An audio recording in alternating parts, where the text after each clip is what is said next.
განვაგრძობთ საუბრებს ქრისტიანული ლიტერატურის შესახებ. ჩვენ წინა საუბრებში შევეხეთ ძველ ქართულ ფილოსოფიას, ასე ვთქვათ, ბრჭყალებში ჯერჯერობით. ესე იგი, რა სახით უნდა აღვიქვათ ფილოსოფია საეკლესიო ლიტერატურასთან მიმართებით, ფილოსოფიურობა და ზოგადად ქრისტიანული ფილოსოფია, რაც დღეისათვის საკმაოდ დამკვიდრებული შესიტყვებაა, რას გულისხმობს თვისობრივად, აი ეს თუ არ გავაცნობიერეთ, ფიქრობთ, შეიძლება კარდინალური ცდომილება იყოს სახეზე, კარდინალურად გავიმრუდოთ გზა და პრინციპულად შევცვალოთ გეზი მართებული კვლევისა და უეჭველ ხიბლში აღმოჩნდეთ. ბევრი დღესაც ამ გამრუდებული ხაზით აღიქვამს ფილოსოფიისა და საეკლესიო მწერლობის მიმართებას და გარკვეულ წრეებში ეს დამკვიდრებული აზრია, რომ თითქოს ქრისტიანობამ ცალკეული საეკლესიო სპეციფიკურად საეკლესიო რეალიები, საეკლესიო თემატიკა შეიძლება ასე ითქვას, ისესხა და მიითვისა, აიღო სხვა რელიგიებიდან, რომ თითქოს და მოძღვრება, საეკლესიო მოძღვრება ამგვარად ამ კონტექსტში წარმოჩენილი სხვა არაფერია თუ არა რაღაც ზედაპირული ზერელე და უწესრიგო ნაკრები ამა თუ იმ ანტიკური მოაზროვნის, ამა თუ იმ თვალსაზრისისა. სინამდვილეში ყოველად შეუძლებელია, რომ აი ასეთი ზერელე ხედვით ჩვენ ქრისტიანული მოძღვრების არსი გავჭრიდოთ. როდის შეიძლება ეს გაუქმდეს? ესე იგი, რა შემთხვევაში შეიძლება, რომ ჩვენ ამ ზედაპირულმა ხიბლმა ცდომილებაში არ შეგვიყვანოს? ეს შეიძლება ერთადერთი იმ შემთხვევაში, თუ ამა თუ იმ მოვლენის არსი ჩვენს მიერ მართებულად და გაუმრუდებლად არის დანახული. თუ არს ვჭრეთ, უკვე შეუმცდარობა გვაქვს ამ არსის გარეგან სახეობაშიც და ვერანაირი სხვა გარეგანი მიმსგავსება მოცემულ მოვლენასთან ჩვენ შეცდომაში ვეღარ შეგვიყვანს. ამ მოვლენის თავისთავადობას ვერანაირად ვერ მიჩქმალავს და ვერ გააფერმკრთალებს. და თუ რამ შეხებანი არსებობს, როგორც ჩვენ ერთ-ერთ საუბარში ეს მკვეთრად ქონდა გამოხატული, თუ რამ შეხებანი შეიძლება არსებობდეს, პირველადობა ყოველთვის იმას ეკუთვნის, რაც საფუძველია, რაც საფუძვლისეულია, ბუნებითია და რაც გაშლითად შეიძლება სხვადასხვა კუთხით გამოვლინდეს. ერთი პერიოდი ალბათ სმენელებს მოიხსენებათ, დიდი აჟიოტაჟი იყო იმასთან დაკავშირებით, რომ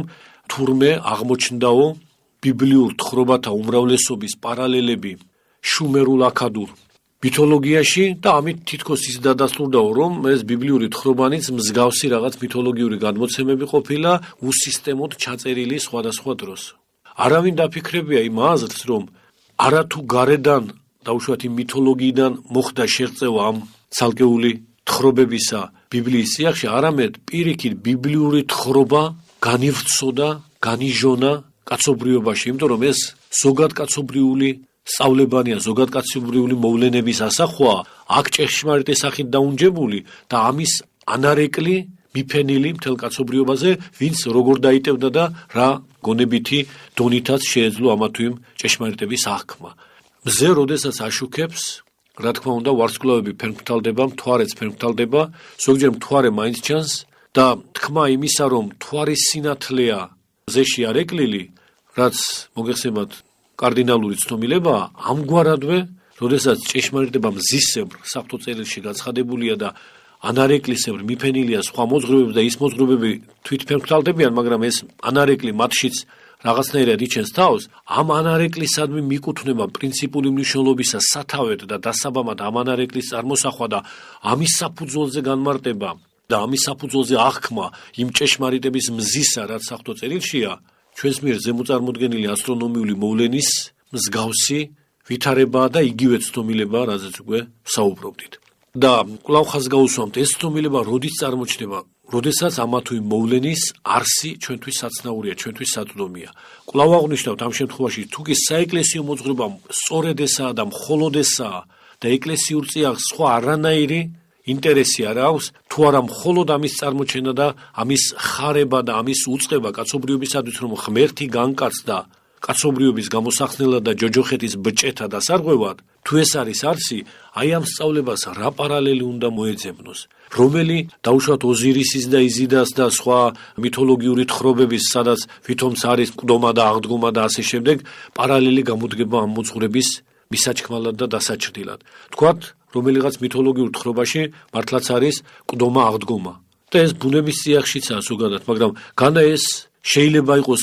სათავე პირველადი და ის უდიდესი სწავლება, რომ ღმერთი მეორე ჰიპოსტასი ყოვლადწმინდა სამებისა თავისი უდიდესი კაცთმოყვარეობით ხორცშესხმული იქმნა, მოვიდა კაცობრიობის გამოსახსნელად, ჯვარს ეცვა, დაეფლო და აღდგა მესამე დღეს და ამაღლდა ზეცად და გადმოვიდა სულიწმინდა, რომელმაც სწამა ეს ყოველივე და ამას დაეფუძნა ეკლესია, თუ ამას ის მოძღვრება შეიძლება თანაშეეზომებოდეს და ამის ტოლფარდი იყოს და ამის საფუძველი იყოს. ეს ხომ არის აბსოლუტურად სხვადასხვა სიფრთხე, ის ერთი რაღაც ზოგადი გაგება, რაც ბუნებაში ისედაც ჩანს, როგორც ამას წმინდა კლიმენტი, რომელიც ამობდა, რომ დღე რომ გარდავა, ღამე მოგვიახლება, ღამე გარდავა, დღე აღდგება, ანუ დღე კვლავ მკვდრეთით დგება და სხვა. ესაა სახეობრივი პარალელები თელ სოფელში მიმოთესილი, ამ სოფელში მიმოთესილი, მაგრამ ცენტრი ბირთვი და ამ ანარეკლთა გამობრწყინების დასამამი გახლავთ, აი ის წიაღი, რაზეც დაფუძნებულია ეკლესია, ღმერთი განკაცდა კაცობრიობის გამოსახსნელად. ამ მოძღვრებას ვერაფერს ვერ შეხმატებს, ვერც ერთი სარწმუნოებრივი სისტემის ვერანაირი წახნაგი, ვერც ერთი ფილოსოფიური სისტემის ვერ არა ყველაზე ბრძნული აზრიც კი და შესაბამისად არანაირი საჭიროება, მით უმეტეს აღარა საუბარი აუცილებლობაზე,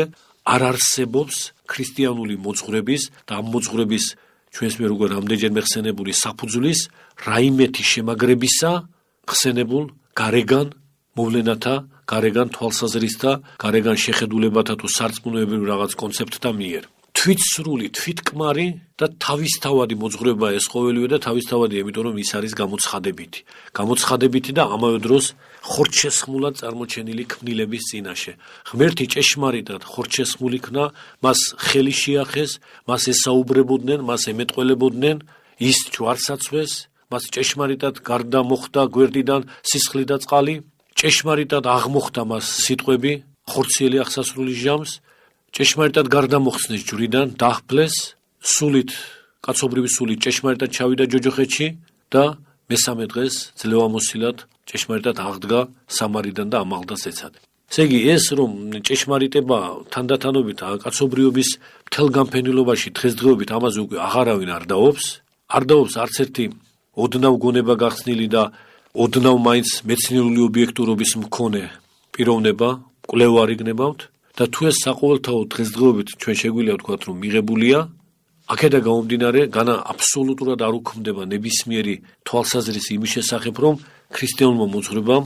რაღაც ვიღაცისგან ისესხა, რაღაც ვიღაცისგან აიღო და სხვა. ამ წიაღს არაფერი არ მიეკარება, არ შეიძლება შეერთოს, იმიტომ რომ ეს თვითსრულია, ყოვლადსრულია, ყოვლადი აღსავსება და რომელმა თვალსაზრისმა შეიძლება რაიმე ამას შეხმატოს. მაგრამ როცა ეს უდიდესი ბირთვი გაიშლება და განმარტებითად, განვრცობითად, მოცულობითაც კი ვრცელ მოძღვრებად წარმოჩნდება ჩვენს წინაშე, აი ამ განვრცობის ჟამს მასში რა თქმა უნდა წარმოჩნდება ცალკეული ელემენტები, რომლებიც ტიპოლოგიურად შეიძლება კაცობრიობის ამა თუ იმ ნაწილში, ამა თუ იმ პიროვნებისგან გამოთქმულა, მაგრამ ის კი არა ამის სათავე. ეს იმ ნაწილშიც და იმ ადგილასაც და იმ პიროვნების მოძღვრებაშიც იმ პირველ სათავიდანვეა ეს ყოველივე, იმ ღვთიური დასაბამიდანვეა, მაგრამ მათში უდიდესილად ეს ყოველივე გაუკუღმართებულია და ნამსხვრევებისებრ ამა თუ იმ პიროვნებაში, ამა თუ იმ ნაწილში კაცობრიობისა, მოძღვრების ამა თუ იმ ასპექტში გამოკრთება და გამოაჩენს თავს. ესაა ის დასაბამიერი ბირთვი, მაცხოვრისგან კვლავ მოტანილი მოძღვრება ცხონების შესახებ, რაც დასაბამში დატევნისებრ ჰქონდა ადამიანს, რაც წარწმიდა მასში ცოდვამ და კვლავ აღნიშნავთ, რაც განაახლა მაცხოვარმა თავისი განკაცების ჟამს. მაცხოვარმა ადამიანის დასაბამიერი მდგომარეობა, როდესაც განაახლა, არსობრივად იგივე, მაგრამ ხარისხობრივად განუზომლად აღმატებული სახით, განაახლა ის მოძღვრებაც, რაც იმ ცოდვამდელ, უცოდველ და მაცხოვნებელ მდგომარეობას თავისთავად ცხადია გულისხმობდა. ამიტომ ერთი ყოვლადი ცოდნა სამოთხეში ადამიანისგან ძალისამებრ პყრობილი, ანუ შეთვისებული ადამიანსა და ევასგან, მათი გამოძევების შემდეგ კაცობრიობაში ნამსხვრევებისებრ მიმოფანტული, კვლავ ერთმთლიან ცოდნად მაცხოვრისგან დაეფუძნა ამ ქვეყნად მისი განკაცებისა და ჯვარცმის ჟამს და ეს ერთი ყოვლადი დაფუძნებული ჩვენ შორის ცოდნა გახლავთ ეკლესია. ეკლესია ყველაზე დიდი ცოდნა არა მხოლოდ ამ ხილულ და მატერიალურ სოფელში, წუთის სოფელში, არამედ ანგელოზურ წიაღშიც კი ყველაზე აღმატებული ცოდნა, რაც კი ქმნილების ისტორიაში გამოვლენილა. და შესაბამისად, რაც კი რამ კეთილი აზრია, რაც კი რამ სიკეთეა, ამ ცოდნაში ეს ყოველივე თავისთავად ბუნებითად არსებობს და რადგან კაცობრიობა აბსოლუტურად ღვთიურ შემწეობას არასოდეს არ ყოფილა მოკლებული და ღვთიური გამგებლობა თანამდები იყო კაცობრიობის ისტორიისა ყველა ასპექტში, თუმცა ადამიანი ამას უმრავლესწილად ვერ ხედავდნენ და გულს ვერ უხსნიდნენ ჭეშმარიტებას, ეს შემწეობა უფლისა აღესრულებოდა იმით, რომ ამა თუ იმ შემთხვევაში მათ შორისაც გამოითმოდა გარკვეული რა მართებული აზრი, როგორც ეს ჩვენ ცალკეულ პუბლიკაციებში არაერთგზის წარმოვაჩინეთ, მართებული შეხედულება და ეს შეხედულებანი მხოლოდ ნამსხვრევია იმ დიადი ჭეშმარიტებისა, რომელიც ქმნილებათათვის შესაძლებელი დატევნითობით მაცხოვარმა ეკლესიად დაგვიფუძნა ჩვენ. ეკლესიად, ანუ ქმნილებისათვის მაცხოვნებელ, განმაღმრთობელ, სასუფეველში დამამკვიდრებელ ცოდნად, ცემული ქმნილებისათვის. აი ამგვარი შეხედულების საფუძველზე ჩვენთვის უკვე აშკარად იკვეთება ეკლესიისა და წარმართობის, ეკლესიისა და იუდაიზმის, ეკლესიისა და ნებისმიერი სხვა სარწმუნოების და ამავე დროს ეკლესიისა და ფილოსოფიის ურთიერთობის, ურთიერთმიმართების გარკვევის, ვფიქრობთ, ყველაზე უფრო მართებული უტყუარი საფუძველი. რომ ეკლესია კი არ ითვისებს ამა თუ იმ ფილოსოფიურ აზრს, ეკლესიას კი არ სჭირდება რაიმე ფილოსოფიური აზრის თავის წიაღის შეთვისება და ამით საკუთარი მოძღვრების კიდევ უფრო გამყარება და გამტკიცება და სხვა, არამედ ეკლესია განეფინება მთელ კაცობრიობაში, განეფინება ყველა რეგიონში, რომ მაცხოვარება, ჭეშმარიტება ეკადაგოს ყველას და ეკლესიის წიაღშივე მიზიდული იყოს მთელი კაცობრიობა. ჩვენ მქონდა ამაზე ერთ-ერთი პუბლიკაცია, სადაც ასეთ ნაწილობრივ სახეობრივ ხერხს მიმართავდით იმის წარმოსაჩენად, თუ რა მიმართება ეკლესიასა და მსოფლიოს შორის, რომ ეკლესიას გარშემო აქვს შემოზღუდული გალავანი და ეს გალავანი გულისხმობს იმას, რომ გალავნის შიგნით არსებული მოძღვრება ყოვლად უმციკლოა, ყოვლად შეუბღალავია და მას არასოდეს არ შეერთვის და არ შეეზავება რაიმე გარეგანი, ამ გალავნით არის ეს მოძღვრება შემოზღუდული, ეს უწმინდესი მოძღვრება. მაგრამ ამ გალავნიდან ეკლესიას გამოწვდილი აქვს სამეგობრო ხელი მთელი კაცობრიობისთვის, მთელი ქმნილებისთვის, მთელი ხილული ქმნილებისთვის, რომ ყველანი, ვინც კი ინებებენ, ვინც კი ასევე მეგობრული სიყვარულით შეაგებებენ საკუთარ მარჯვენას, მოზიდულნი, მოწვეულნი და შემოყვანილნი იქნენ ამ გალავნის შიგნით. იმ უცდომელ სწავლებაში და მოძღვრებაში. ასე რომ გალავანი იცავს საეკლესიო ჭეშმარიტების უბიწოებას გარეგანის შერყვნისაგან, მაგრამ გალავნის მიღმა გამოწვდილი სამეგობრო ხელი საეკლესიო მოძღვრებისა გულისხმობს მთელი კაცობრიობის მომხმობელობას გალავნის შიგნით დაუნჯებული უცდომელი ჭეშმარიტების წიაღში შემოსასვლელად, იქ გასაერთიანებლად, იქ გასამთლიანებლად, რომ აღსრულდეს რამდენადაც ამას თითოეული ადამიანი თავისი ნებით დაიტევს და ამას უერთგულებს, გამოცხადებითი ჭეშმარიტად სწავლება ღვთის შესახებ, რომ კურთხეულ არის ღმერთი, რომელსა ყოველთა კაცთაი უნებს ცხონებაი და მეცნიერებასა ჭეშმარიტებისასა მისლვაი. ეს ცხონებას და ეს ჭეშმარიტების მეცნიერებას ეკლესიის წიაღშია და საუფლო განგებას აღასრულებს ეკლესია, როგორც როდესაც აქეთკენ მოუხმობს მთელ კაცობრიობას, მოუხმობს სიყვარულით, სამეგობროდ გაწოდილი ხელით, მაგრამ მოუხმობს მხოლოდ და მხოლოდ იმ გალავნის წიაღში უბიწოდ დაცული მოძღვრების, ასევე უბიწოდ შემეცნებისთვის, მასთან უბიწოდ, უმციკლოდ, შეურყვნელად ზიარებისთვის. აი ეს გალავანი თუ ჩვენს გონებაშიც აღიბეჭდება, აღარასოდეს ჩვენში აღარ ამოტივტივდება აზრი იმის შესახებ, რომ დაუშვათ ეს აზრი ქრისტიანობამ პლატონისგან აიღო, ის აზრი არისტოტელესგან აიღო, ეს აზრი სტოიკოსებისგან აიღო, ის საშუალო პლატონიზმისგან, ეს ნეოპლატონიზმისგან, ამას იუდაისტური საფუძველი აქვს, იმას რაღაც ეგვიპტური სარწმუნოებასთან აქვს შეხება და სხვა და სხვა. ყოვლად შეუძლებელია მსგავსი შეხედულება ჩვენ გქონდეს, რადგანაც იმ ქვაკუთხედს ეკლესიისას ვერც ერთი გარეგანი თვალსაზრისი და ამ გარეგან თვალსაზრისთან მთელი ერთობლიობაც კი ოდნავადაც ვერ შექმნიდა. და ეს საფუძველი კვლავ აღნიშნავთ, გახლავთ სწავლება, რომელმაც რეალურად შეისხა ხორცი პირდაპირ მნიშვნელობით, ანუ სწავლება ღვთის განკაცების შესახებ ადამიანთა გამოსახსნელად. ფილოსოფიის მიმართება საეკლესიო მოძღვრებასთან სწორედ ამ ჭრილში განიხილება, სამწუხაროდ ამ საუბრის ამ მონაკვეთში ჩვენ უკვე ვეღარ შევძელით უფრო დაკონკრეტება, მაგრამ ვფიქრობთ ამ შესავალი საუბრით ის მაინც გამოიკვეთა, თუ რა ასპექტით უნდა ვხედავდეთ არა მხოლოდ ფილოსოფიის, არამედ ნებისმიერი კაცობრიობის კულტურაში არსებული რაღაც მოვლენის